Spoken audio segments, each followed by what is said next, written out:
আসসালামু আলাইকুম। সংবাদে আপনাদের সবাইকে স্বাগত। সংবাদ শিরোনাম। খালেদা জিয়ার কবর জিয়ারত করছেন সাধারণ মানুষ। কোরআন তেলাওয়াত, দোয়া মোনাজাত, বিএনপিকে তার আদর্শে এগিয়ে নেওয়ার পরামর্শ বিশ্লেষকদের। নতুন যারা এখন তাদের সেন্টিমেন্টকে বুঝে শুনে তাদেরকে সাথে নিয়ে এগোতে হবে। সারা দেশে চলছে নতুন শিক্ষাবর্ষের পাঠ্য বই বিতরণ। উচ্ছ্বসিত শিক্ষার্থী ও অভিভাবকরা। 15 জানুয়ারির মধ্যে শতভাগ বই বিতরণের প্রত্যাশা। বছরের শুরু থেকে বই পাচ্ছে, শুরু থেকেই তারা পড়তে পারবে। নতুন বই পড়তে অনেক উৎসাহিত আমি, এবং নতুন বইয়ের গন্ধটা অনেক বেশি সুন্দর। এখন তো আমি গল্পগুলো দেখিনি, কিন্তু বইগুলো দেখেছি, বইয়ের মান খুব ভালো। সংকট কাটিয়ে নতুন বছরে ঘুরে দাঁড়াবে বাংলাদেশ, প্রত্যাশা মানুষের।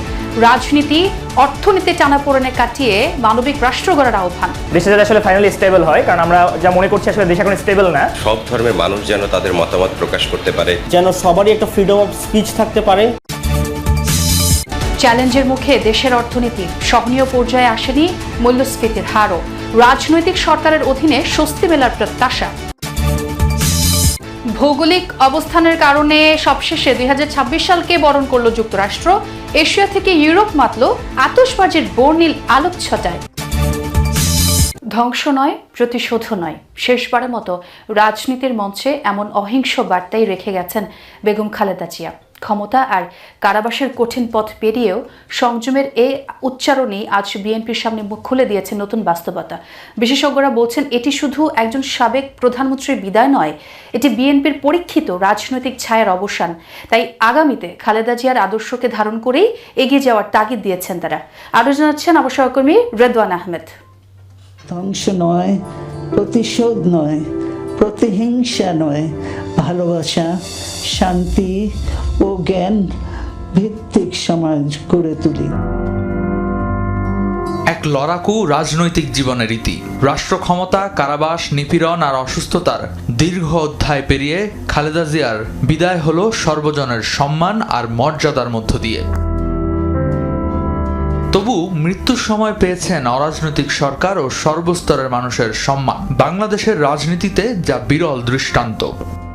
যারা এসছে তারা শুধু যে বিএনপির আইডিওলজি ধারণ করে তা না, তারা এসছে ম্যাডাম খালেদা জিয়ার প্রতি, দেশনেত্রী বেগম খালেদা জিয়ার প্রতি তাদের শ্রদ্ধার মধ্যে দিয়ে, শ্রদ্ধা বোধের মধ্যে দিয়ে। এই জানাজাটাকে গণভোট হিসাবে নিলে বিএনপি ভুল করবে। এটা অবশ্যই একটা গণভোট, কিন্তু এটা বিএনপির জন্য নয়, এটা হলো শ্রদ্ধার গণভোট।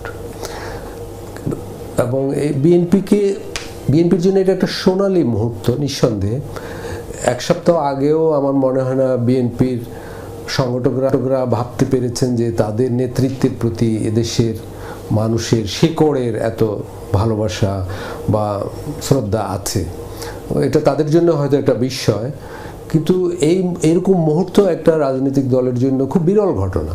যে সম্মান ও মর্যাদায় তিনি আসীন হয়েছেন তার দীর্ঘমেয়াদী প্রভাব ধরে রাখতে আগামীতে বিএনপিকে জনবান্ধব রাজনীতিতে এগোতে হবে।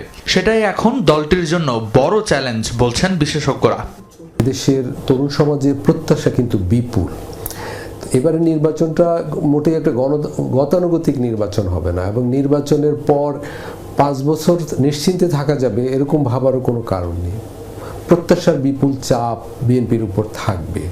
মানুষ আসলে পরিবর্তন চায়, ফলে সেই পরিবর্তনের দায়িত্ব বিএনপিকে নিতে হবে। নতুন যারা, তারা তো, আমি তো বলবো তারা আমাদের দেশের ভবিষ্যৎ, বর্তমান দুটোই।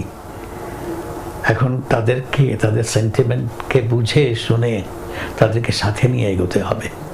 ক্যাবিনেট যেটা হবে সেখানেও বলবো যে যারা সিনিয়র, যারা ইয়াঙ্গার, আমি ইয়াঙ্গারদের জুনিয়র বলবো না, ইয়াঙ্গার সবাইকে নিয়েই করা উচিত, যারা কন্ট্রিবিউট করতে পারবে। সামনে নির্বাচন, নতুন প্রতিদ্বন্দ্বী, 4 কোটি নতুন প্রজন্মের প্রত্যাশা। তারেক রহমানের নেতৃত্বে বিএনপি এখন এক নতুন রাজনৈতিক বাস্তবতায় দাঁড়িয়ে। নেতা উনি শুধু নিজ গুণে বলবো না, নেতা উনি বিকজ অফ হিজ মাদার, উনি নেতা because of his father, and because of the charisma that he inherited.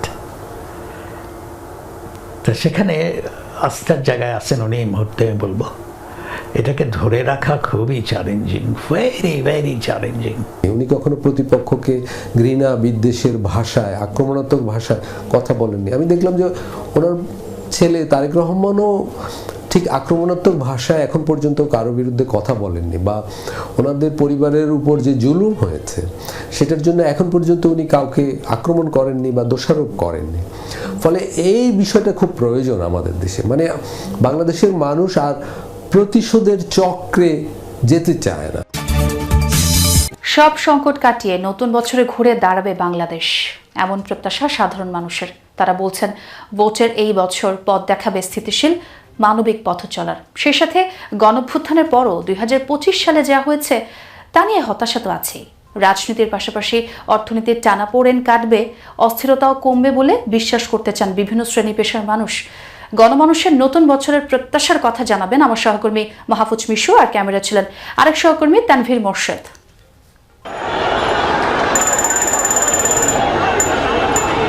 5 August 2024, July অভ্যুত্থানের পর আকাশ সমান পরিবর্তনের স্বপ্ন।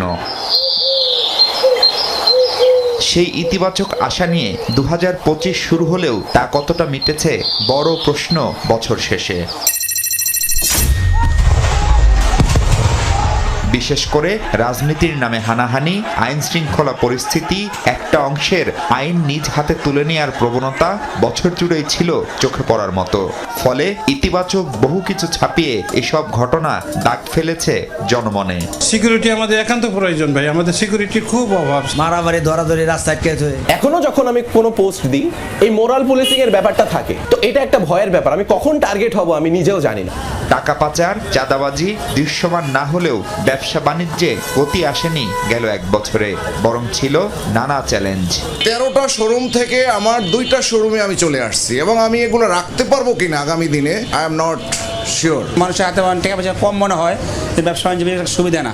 ভোট গ্রহণ হবে 2026 সালের ফেব্রুয়ারি মাসের 12 তারিখ, রোজ বৃহস্পতিবার। নতুন বছর, ভোটের বছর। বহু বছর পর একটা ভালো ভোট হবে সেই আশায় বুক বাঁধছে মানুষ। প্রত্যাশা একটাই, নির্বাচনের পর স্বাভাবিক হবে সবকিছু, গতি আসবে জীবনে, অর্থনীতিতেও, বন্ধ হবে সব ধরনের অস্থিরতাও। 2026টা একটি সুন্দর আবহ নিয়ে শুরু হবে এবং সেটা চলমান থাকবে। ল অ্যান্ড অর্ডার সিচুয়েশনের যে অবস্থা, এই কারণে আসলে নির্বাচনটা ইম্পর্টেন্ট। সুষ্ঠু নির্বাচন হওয়ার পর হয়তোবা আমাদের সেটা ঠিকভাবে আবার স্ট্যাবলিশড হবে। কেবল শহর নয়, গ্রামে গঞ্জে সবখানেই সাধারণ মানুষের মধ্যে হতাশা আছে খানিকটা। পরিবর্তিত সময়, ভিন্ন এক প্রেক্ষাপট। অর্থনীতিতে নানা অভিজ্ঞতা এবং ঘটনার মধ্যে শেষ হলো 2025। বিদায়ী বছরে পিছু ছাড়েনি মূল্যস্ফীতি, বিনিয়োগে ছিল না চাঞ্চল্য, বেড়েছে দারিদ্র্য এবং আয় বৈষম্য, রফতানি আয় ছিল অস্বস্তি, অভ্যন্তরীণ আয়ে ছিল না সুখবর। তবে ব্যাংক খাতের সংস্কার এবং রেমিটেন্স আয় আসে গতি। মুদ্রাবাজারে ছিল স্থিতিশীলতা, ঠেকানো গেছে বৈদেশিক মুদ্রার মজুদের পতন।